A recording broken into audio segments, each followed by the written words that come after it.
అందరికీ నమస్కారం. నేను మీ దేవి. నిన్నే ఇష్టపడ్డాను. 50వ భాగం.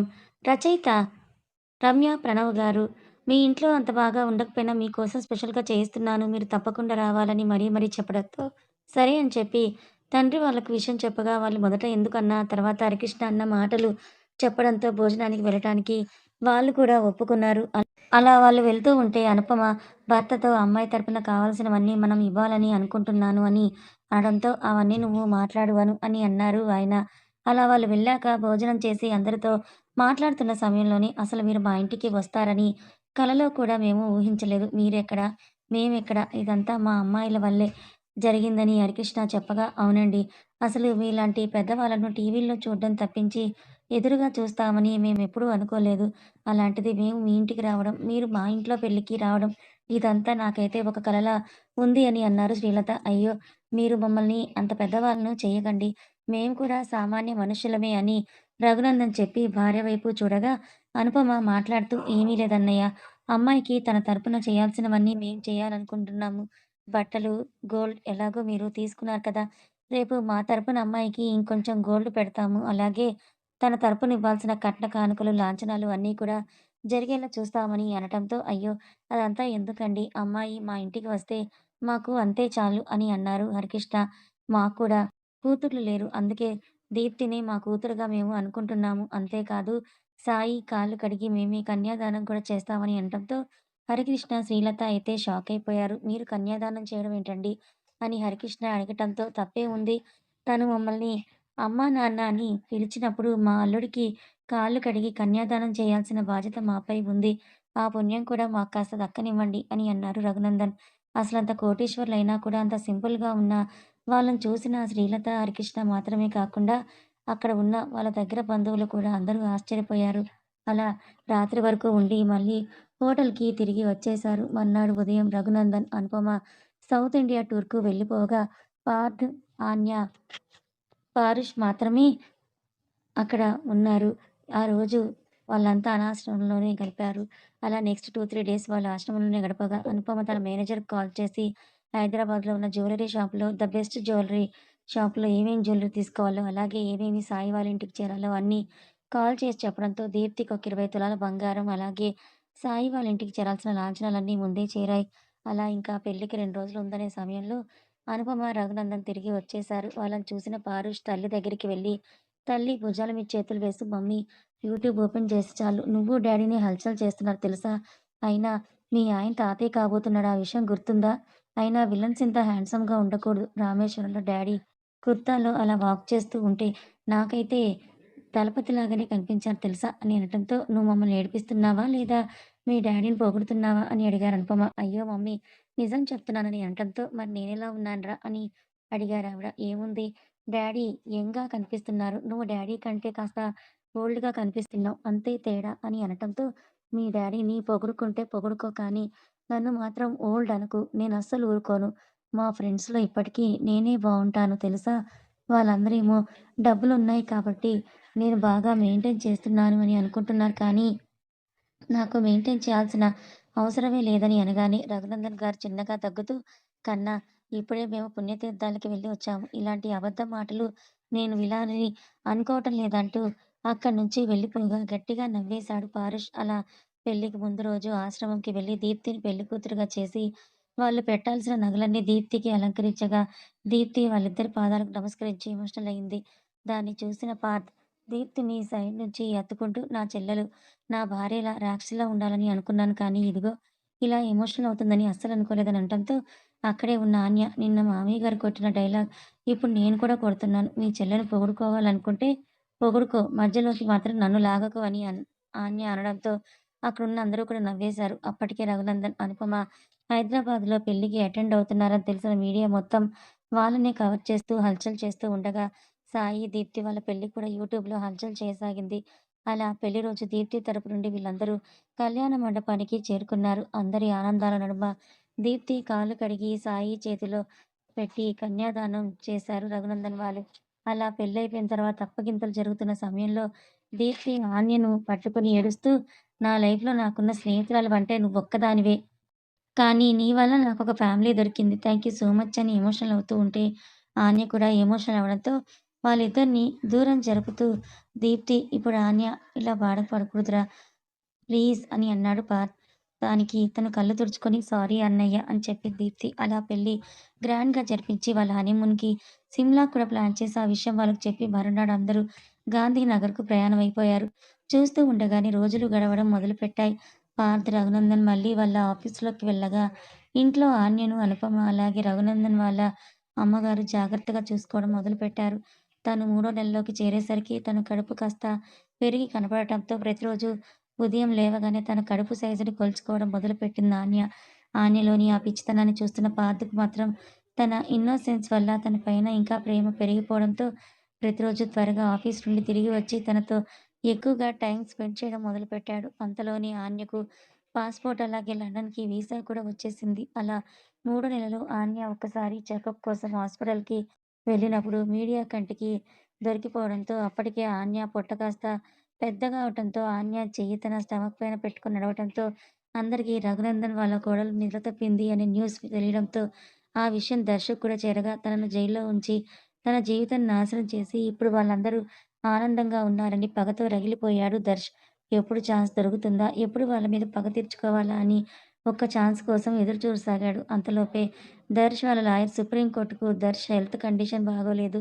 ట్రీట్మెంట్ కోసం బెయిల్ కావాలని బెయిల్ కోసం పిటిషన్ వేయగా సుప్రీంకోర్టు వారం రోజుల కోసం బెయిల్‌ను మంజూరు చేసింది. అదే విషయం లాయర్ దర్శ్‌తో చెప్పడంతో 1 వీక్ అయితే 1 వీక్ చాలు. వాళ్ళందరినీ నాశనం చేసి మళ్ళీ లోపలికొస్తాను. ఈసారి హత్యా ప్రయత్నం కింద కాదు. హత్యలు చేసే లోపలికొస్తాను. ఆ తర్వాత నాకు లైఫ్ లాంగ్ శిక్ష పడినా మంచిదే అని అనుకుని బయటకొచ్చాడు దర్శ్. రావడంతోనే తన బిజినెస్ పార్ట్నర్‌కి ఫోన్ చేసి నేను పలానా హోటల్‌కి బయలుదేరుతాను. నువ్వు అక్కడికి వచ్చేసేయ్ అని చెప్పడంతో అలాగే అంటూ అతను బయలుదేరగా ఇటువైపు నుంచి దర్శ్ స్టార్ట్ అయ్యాడు. అలా కాసేపట్లో ఇద్దరు హోటల్‌కి చేరుకున్నారు. దర్శ్ కోసం అతని బట్టలు, ఫోను, అవసరమైన థింగ్స్ అన్నీ కూడా తీసుకొని వెళ్ళడంతో హోటల్‌కి వెళ్ళగానే ముందుగా స్నానం చేసి తనకిష్టమైన బిర్యానీ ఆర్డర్ చేయించుకొని ఫుల్‌గా తినేసి తన పార్ట్నర్ వైపు చూస్తూ "సో, ఇప్పుడు బిజినెస్ ఎలా ఉంది?" అని అడగ్గా షేర్స్ అన్నీ పూర్తిగా పడిపోయాయి దర్శ్. మనం మళ్ళీ కోలుకోవడం అంటే చాలా చాలా కష్టం. ఇన్వెస్టర్స్ అందరూ వాళ్ళ డబ్బులను వెనక్కి అడుగుతున్నారు. అసలేం చెయ్యాలో నాకైతే ఏం అర్థం కావట్లేదు. అందుకే మీ మామయ్యతో సహా నేను కూడా నువ్వు బయటికి రావడానికి లాయర్‌కి కాస్త డబ్బిచ్చాను. నీకు బెయిల్ ఎప్పుడు వస్తుందా అని, ఎప్పుడు నీ ఇన్‌పుట్స్ తీసుకుందామా అని ఎదురు చూస్తున్నానని చెప్పడంతో, అంటే నీ దగ్గర కూడా డబ్బు తీసుకున్నాడా లాయర్ అని అడిగాడు దర్శ్. అవును అని అతను అనగానే, సరే మరి మా పెదనాన్న వాళ్ళ గురించి ఏవైనా న్యూస్ తెలిసిందా? అని అడిగాడు. స్పెషల్ న్యూస్ అంటూ ఏమీ లేదు దర్శ్. ప్రపంచం అందరికీ తెలిసిందే. నాకు కూడా తెలిసింది. పార్థ్ తండ్రి కాబోతున్నాడని తెలిసింది. బట్ లేటెస్ట్‌గా నాకు అందిన న్యూస్ ఏంటంటే ట్రిప్లెట్స్ అంట అని చెప్పడంతో ఓకే. ఓకే. అని చెప్పి నాకు బెయిల్ వారం రోజులు దొరికింది. ఈ వారం రోజుల్లో మనం ఏదైనా ప్రొడక్టివ్‌గా చేయాలని చెప్పడంతో, అదే నేను కూడా అనుకుంటున్నాను దర్శ్. మరిప్పుడు ఏం చేస్తావు?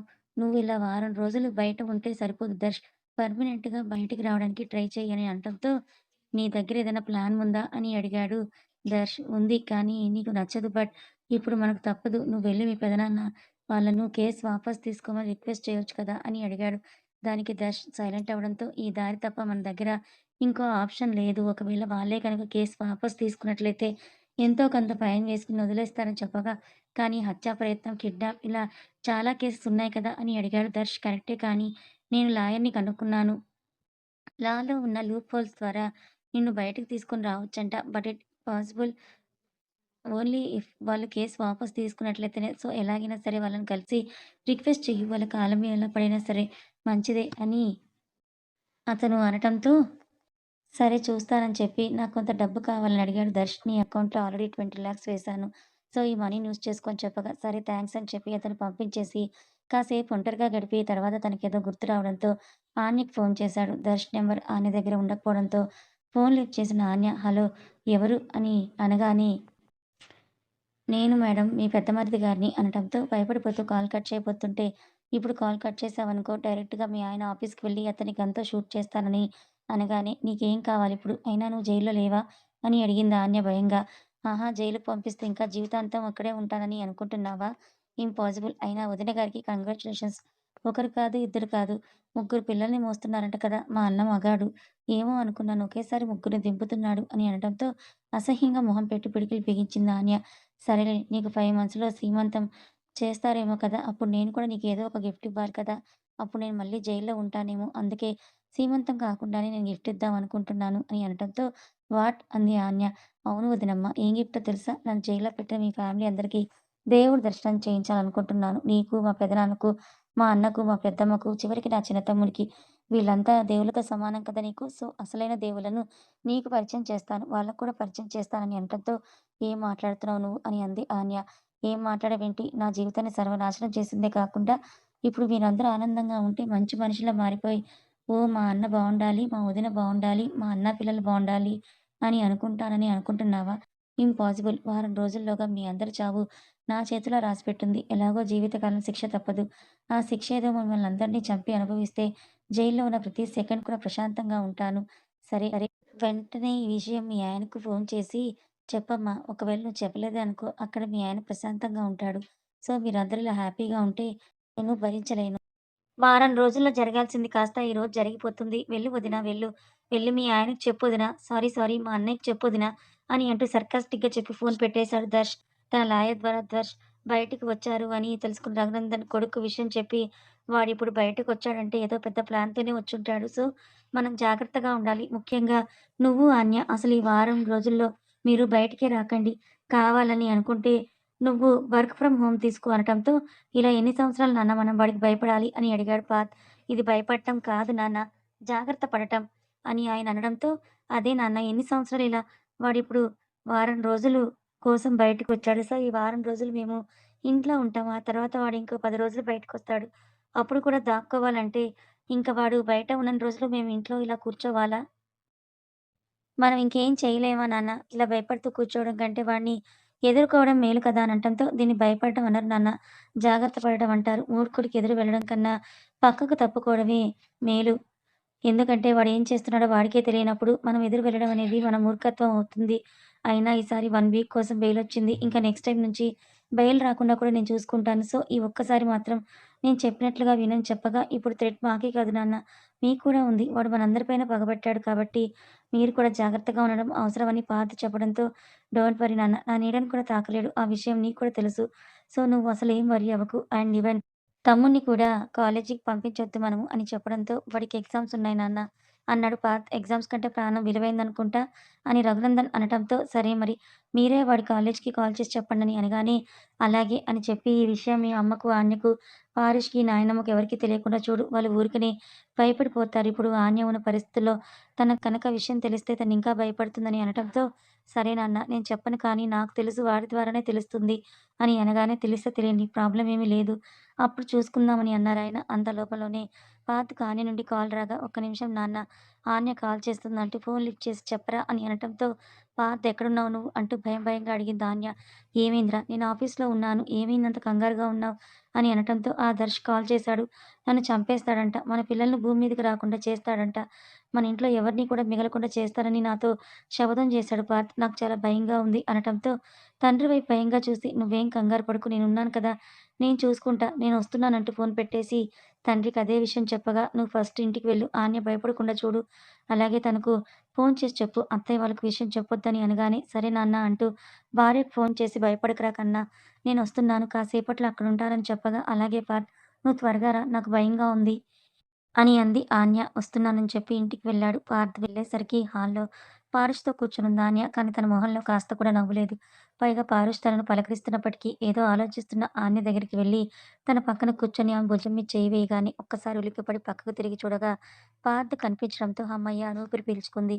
ఆన్య చాలా భయపడిపోతుందని అర్థమైన పార్థ్ ఆన్య చేతిని తన చేతుల్లోకి తీసుకొని నేనున్నానన్నట్టుగా తన కళ్ళతోనే సైగ చేయగా, "అన్నయ్య వదినకి ఈరోజు ఏమో అయింది. అప్పటినుంచి అసలేదో ఆలోచిస్తోందని" పారుష్ అనటంతో, "ప్రెగ్నెన్సీలో మూడ్ స్వింగ్స్ ఉంటాయని అన్నారు డాక్టర్.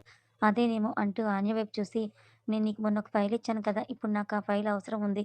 అర్జెంట్ మీటింగ్ అటెండ్ చేయాలి. ఫైల్ ఇద్దువు గాని రా" అంటూ తన గదిలోకి వెళ్తూ రమ్మని చెప్పగా, "నువ్వు ప్రిపేర్ అవ్వు పారుష్. నేను మీ అన్నయ్యకి ఫైల్ ఇచ్చేసొస్తాను. రేపు ఎగ్జామ్ బాగా రాయాలని" ఆన్య కూడా అనటంతో, పార్థ్ వెనక్కి తిరిగి, "అరేయ్! నువ్వు రేపటి నుంచి కాలేజ్‌కి వెళ్ళడం లేదని" అన్నాడు పార్థ్. దాంతో షాకయ్యి, "అదేంటన్నయ్య నేను ఎగ్జామ్‌కి వెళ్ళకపోవడం ఏంటి? నాన్నకు తెలిస్తే ఇంకేమైనా ఉందా? అంతే నన్ను చంపేస్తారని" పారుష్ అనడంతో, నాన్ననే వెళ్ళొద్దన్నారని చెప్పగా, "అదేంటన్నయ్య" అని అడిగాడు పారుష్. ఆశ్చర్యంగా పాత తమ్ముడిని కాలేజ్‌కి ఎందుకు వెళ్ళొద్దంటున్నాడో అర్థమైన ఆన్య కూడా భర్తకు సపోర్ట్ చేస్తూ, "అవును పారుష్, మీ అన్నయ్య చెప్పినట్లు చెయ్యి. నిజం చెప్పాలంటే ఈ ఎగ్జామ్స్‌కి నువ్వు సరిగ్గా ప్రిపేర్ కూడా అవ్వలేదు. ఇప్పుడు నువ్వు వెళ్లి రాసావనుకో ఖచ్చితంగా తక్కువ మార్కులొస్తాయి. నీ కాన్ఫిడెన్స్ కాస్త దెబ్బతింటుంది. అలాంటప్పుడు ఇంట్లో కూర్చొని ప్రిపేర్ అయ్యేదే బెటర్ కదా!" అని అనటంతో, "కానీ నాన్నకి తెలిస్తే నాన్న కోపడతారు వదిన. నేను జస్ట్ ఎగ్జామ్స్ అటెంప్ట్ చేసాక వస్తాను" అని అన్నాడు పారుష్. "లేదు పారుష్, మీ వదిన మొన్నటి నుంచి అంటోంది మన పెళ్లి, ప్రెగ్నెన్సీ వల్ల పారుష్‌కు అసలు కాన్సెప్ట్ ఎక్స్‌ప్లెయిన్ చేయడానికి నాకు టైం సరిపోవడం లేదని, అందుకే తను ఎక్కువగా ప్రిపేర్ అవ్వలేదని అదే విషయం నేను నాన్నకి చెప్పాను. నాన్ననే అన్నారు, "ఎలాగో ఇవి మిడ్ టర్మే కదా! అది కూడా మీ కాలేజ్ వాళ్ళు కండక్ట్ చేస్తున్న ఎగ్జామ్ కాబట్టి పర్లేదన్నారు నాన్న. మరి మమ్మీ?" అని అడిగాడు పారిష్. "నేను మమ్మీతో చెప్తాను" అని అక్కడి నుంచి పార్థ్ వెళ్ళిపోగా ఏదో ఆలోచనలో పడిపోయాడు పారిష్. గదిలోకి వెళ్ళగానే భర్తను గట్టిగా హత్తుకుంటూ, "నాకు చాలా భయంగా ఉంది. ప్లీజ్ నన్ను మళ్ళీ లోపలికి పంపించవా?" అని భర్తనడిగింది ఆన్య. ఆన్య భయం చూసి తన మొహాన్ని చేతిలోకి తీసుకుంటూ, "వాడు బయట జస్ట్ 2, 3 డేస్ ఉంటాడు. వాడికి 3 డేస్ మాత్రమే బెయిలొచ్చింది. ఆల్రెడీ వాడు నిన్ననే బయటకొచ్చాడు. రేపు ఒక్కరోజు మనం కాస్త జాగ్రత్తగా ఉంటే సరిపోతుంది. నువ్వేం టెన్షన్ పడకు. రేపు కూడా నేను ఇంట్లోనే ఉంటాను సరేనా?" అంటూ అబద్ధం చెప్పి ఆన్యకు ధైర్యం ఇవ్వడంతో కాస్త నార్మల్ అయింది ఆన్య. "ఈ విషయాన్ని అమ్మ వాళ్ళకి చెప్పలేదు కదా నువ్వు?" అని అడగ్గా, "లేదు, నువ్వు చెప్పొద్దన్నావు కదా! అందుకే అత్తయ్య వాళ్ళకి కూడా నేనేం చెప్పలేదని" అనటంతో, "థాంక్స్ రా" అన్నాడు పార్థ్. అలా ఆ రోజంతా ఆన్య ముభావంగానే ఉంది. ఆ రోజు రాత్రి ఇంటికొచ్చిన రఘునందన్ తన ఇంట్లో సెక్యూరిటీని పెంచారు. అలాగే తన చుట్టూ సెక్యూరిటీ కూడా పెంచుకోవడం, పారిష్‌ని ఎగ్జామ్స్‌కు వెళ్ళొద్దని చెప్పడంతో అనుమానం వచ్చిన అనుపమ భర్తను విషయం అడగగా, "ఏం లేదు. మన జాగ్రత్తలో మనం ఉంటే మంచిది కదా! ఇప్పుడు మన అమ్మాయి వట్టి మనిషి కూడా కాదు. అందుకే ఈ జాగ్రత్తలు తీసుకుంటున్నాను. అయినా డబ్బుతో పాటు ఎన్నో టెన్షన్స్ కూడా వస్తాయి. అవన్నీ మనం తట్టుకోగలగాలి అంతే కదా!" అని ఆయన అనటంతో, "అది కూడా నిజమేలెండి" అన్నారు అనుపమ. ఆ మర్నాడు కూడా రఘునందన్ కానీ, పార్థ్ కానీ ఆఫీస్‌కి వెళ్ళలేదు. అలాగే పారిష్ కూడా ఇంట్లోనే ఉన్నాడు. అనుపమకు మాత్రం ఆఫీస్‌లో ఎక్కువ వర్క్ లేదని చెప్పారిద్దరూ. అలా ఆ రోజు అందరూ ఇంట్లోనే ఉండడంతో, అలాగే దర్శ్ నుంచి మళ్ళీ కాల్ రాకపోవడంతో ఆన్య కాస్త నిరసనగా ఉంది. నెక్స్ట్ డే ఉదయం ఆన్య లేచి ఫ్రెష్ అప్ అయ్యి బయటికి రావడంతోనే సోఫాలో దర్శ్ కనిపించగా భయంగా గట్టిగా "అత్తయ్య, మామయ్య, పార్థ్" అని అరిచింది. తన అరిచిన అరుపుకు అందరూ హాల్లోకి రాగా ఏమైందని అడగ్గా సోఫాలో కాలు మీద కాలు వేసుకొని కూర్చునున్న పార్థ్ కనపడగానే రఘునందన్ కోపంగా దర్శ్ వైపు చూసి, "ఎందుకొచ్చావురా? ఏం కావాలి నీకు?" అని అడిగారు. "అయ్యో! పెదనాన్న ఎందుకొచ్చావురా అని అడుగుతారేంటి? ఎలా వచ్చావురా అని అడగాలి. అయినా ఇంత సెక్యూరిటీ పెంచారేంటి? ఓహ్! నా కోసమేనా? That's good. అయినా ఇంత డబ్బున్న మీకు సెక్యూరిటీ వాళ్ళను మేపడం పెద్ద కష్టమేం కాదు కదా!" అని అన్నాడు. అంతలోనే అక్కడికొచ్చిన లక్ష్మి కొడుకుని చూసి, కొడుకు దగ్గరికి వెళ్లి ప్రేమగా "ఎలా ఉన్నావు నాన్న?" అని అడగ్గా, తల్లి మొహాన్ని చీదరంగా చూసి, ఎవరండి మీరు?" అని అడిగాడు దర్శ్. దాంతో లక్ష్మి బాధగా కొడుకు వైపు చూసి, "ఎందుకురా అలా మాట్లాడుతున్నావు?" అని అడగ్గా, "ఏం మాట్లాడుతున్నానండి? ఉన్నదేగా మాట్లాడుతున్నాను. మీరెవరో నాకు తెలియదు. నేను ఇన్ని రోజుల నుంచి జైల్‌లో ఉన్నాను. కనీసం నన్ను చూడ్డానికి కూడా ఎవరూ రాలేదు కదా!" అని అడగ్గా, "నేను ఎన్నో సార్లొచ్చాను నాన్న. కానీ నువ్వు ఎవరిని చూడ్డానికి ఇష్టపడటం లేదని మీ నాన్న చెప్పారు. అందుకే నా మనసును చంపుకున్నాను. నిన్ను ఇంకా బాధ పెట్టకూడదని నీ దగ్గరికి రాలేదని" ఆవిడనగానే, "అసలు నిజంగా నువ్వు నాకు కన్న తల్లివేనా?" అని అడిగాడు దర్శ్. ఆ మాటకి అక్కడ ఉన్న అందరికీ కోపం వచ్చింది. అంతలోనే పార్థ్ తన ఫోన్ తీసి ఎవరికో కాల్ చేయబోతుంటే, "నువ్వు ఇప్పుడు ఎవరికీ కాల్ చేసినా ప్రయోజనం లేదు. వాళ్ళందరూ వచ్చేలోపు ఏదో ఒకటి జరిగిపోతుందంటూ" తన చేతిలో ఉన్న 2 పెద్ద గన్స్ తీసి, "ఈ 2 గన్స్‌లో సరిగ్గా 12 బుల్లెట్లున్నాయి. ఎవరైనా లోపలికొస్తే ఫస్ట్ వచ్చిన వాళ్ళు చచ్చిపోతారు. ఆ తర్వాత మీరందరూ చస్తారు. సో, మీ ఫ్యామిలీ కోసం వేరే వాళ్ళని చంపాలని అనుకుంటే మాత్రం మీ ఇష్టం" అని అనటంతో పార్థ్ అక్కడే ఆగిపోగా తల్లి వైపు చూసి, "ఆ! మదర్ తెరిసా, మీరు కంటిన్యూ చేయండి" అనగానే లక్ష్మి సైలెంట్ అయిపోయారు. "అసలు నీకు కొంచెమైనా సిగ్గు, లజ్జ అనేది పెట్టాడా దేవుడు? నీ భర్తను, కన్న కొడుకును జైలుకి పంపించిన వాళ్ళింట్లో ఉండి, వాళ్ళు పడేస్తున్న భిక్షంతో బ్రతుకుతున్నావు. అసలు నువ్వు ఆడదానివేనా? ఆడవాళ్ళకు భర్త మీద, కొడుకు మీద ఎనలేని ప్రేమ ఉంటుందని అంటారు కదా! ఇదేనా నీ ప్రేమ?" అని అడగటంతో, "నేను మీ ఇద్దరికీ ఎన్నో సార్లు మారమని చెప్పాను. మీరు మారనప్పుడు నేనేం చేయాలని?" అన్నారావిడ. "మాట్లాడకు. అసలు నిన్ను చూస్తే నాకంటే ఈ ఫ్యామిలీయే చాలా బెటర్ అనిపిస్తుంది. చూడు వాళ్ళ కొడుకుని రక్షించుకోవడానికి వాళ్ళెంత తాపత్రయపడుతున్నారో" అంటూ అందరిని చూస్తూ అనటంతో, అక్కడే ఉన్న రఘునందన్ వాళ్ళ అమ్మ ముందుకొచ్చి, "ఒరేయ్! నువ్వు మాట్లాడకు దర్శ్. మీ నాన్న ఏం చేశాడో నీకు తెలియదు" అని అనటంతో, "నువ్వాగు. మా అమ్మనే కాదు నువ్వు కూడా ఆ కోవకు చెందిన తల్లివే. ఇద్దరు కొడుకులు పుట్టినప్పుడు ఇద్దరిని సమానంగా చూడాలనే విషయం నీకు తెలీదా? అలా చూడలేను అని అనుకున్నప్పుడు రెండో వాళ్ళకు జన్మనివ్వకూడదు" అనగానే, "ఏ తల్లి ఇద్దరు కొడుకులకు పార్షియాలిటీ చూపించాలని అనుకోదు నాన్న. నేను కూడా అలా ఎప్పుడు అనుకోలేదు. కానీ మీ నాన్న వ్యక్తిత్వం, మీ నాన్న చేసిన పనుల వల్ల అలా చేయాల్సొచ్చింది.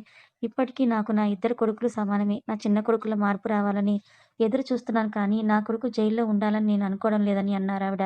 ఓహ్! Very good. ఇలా మాయమాటలు చెప్పడంలో మీ కుటుంబం టాప్ అనుకుంటా అంటూ ఇటు తిరిగి, "నువ్వు దూరం వెళ్ళు" అని అంటూ తల్లిని దూరం పంపించి, "నేను ఒకే ఒక్క మాట చెప్తాను. మీ అందరూ అనుకున్నట్లుగా నా తండ్రి తప్పు చేశాడు. సరే కాదనడం లేదు. ఆయన అలా చేయడం కూడా తప్పే. ఆయన మంచి మార్గంలో వెళ్ళాల్సింది చెడు మార్గంలో వెళ్ళాడు. కానీ మీరేం చేశారు మరి? అలా వెళ్ళినప్పుడు అతన్ని మార్చాల్సిన బాధ్యత మీది కాదా? మార్చలేదు.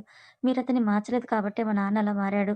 అలా మారడం వల్ల ఇదంతా జరిగిందని అనటంతో అన్ని నీతులు చెప్పేవాడివి నువ్వెందుకిలా తయారయ్యావురా? అని అడిగారు రఘునందన్.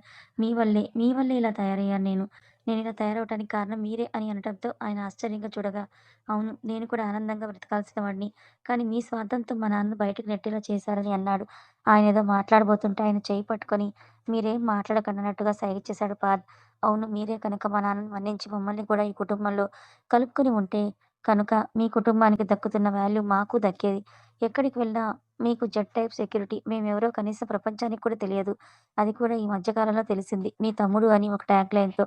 మీరు మా నాన్న ఇద్దరు ఒకే తండ్రి కడుపులో పుట్టినప్పుడు ఈ పార్షియాలిటీ ఎందుకు? మీరేమో కొన్ని వేల కోట్లకు వారసులైతే, మేమేమో కష్టపడి సంపాదించుకోవాలి అంతే కదా! అని అనటంతో, దర్శ్ నువ్వు తెలియకుండా మాట్లాడకు. నువ్వు కష్టపడి సంపాదించుకుంటున్నావనుకుంటున్నావే, అందులో ఉన్న ప్రతి రూపాయి ఆయన మనకు పెట్టిన భిక్షనే.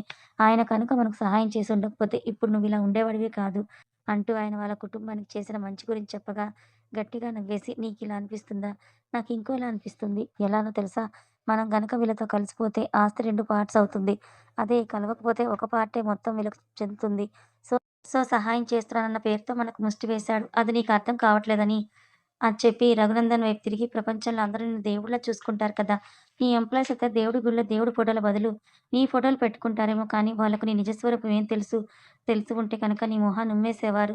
సొంత తమ్ముడిని ఈక్వల్‌గా చూడలేని నువ్వొక మనిషివా? ఇంక నువ్వెంతో మంచి ఎంప్లాయీస్‌ని చూసుకోగలుగుతావా? నువ్వు దేవుడివా? అని అనటంతో ఆయన సైలెంట్‌గా దర్శ్ వైపు చూశారు. మీరే గనక స్వార్థం చూసుకోకుండా మా నాన్నకు ఈ పరిస్థితి కల్పించి ఉండకపోతే, ఇప్పుడు మనందరికీ ఇలాంటి పరిస్థితి వచ్చేది కాదంటూ తప్పు మొత్తం రఘునందన్ మీదికి నెట్టగా, దర్శ్ ఇప్పుడేం చెప్పినా వినడని అర్థమైన ఆయన మౌనంగా తలదించుకోవడంతో, అది చూసిన అనుపమ దగ్గరికొచ్చింది. కథ కొనసాగుతుంది. కథ నచ్చితే లైక్ చేయండి. మరికొంతమందికి షేర్ చేయండి. Thank you so much.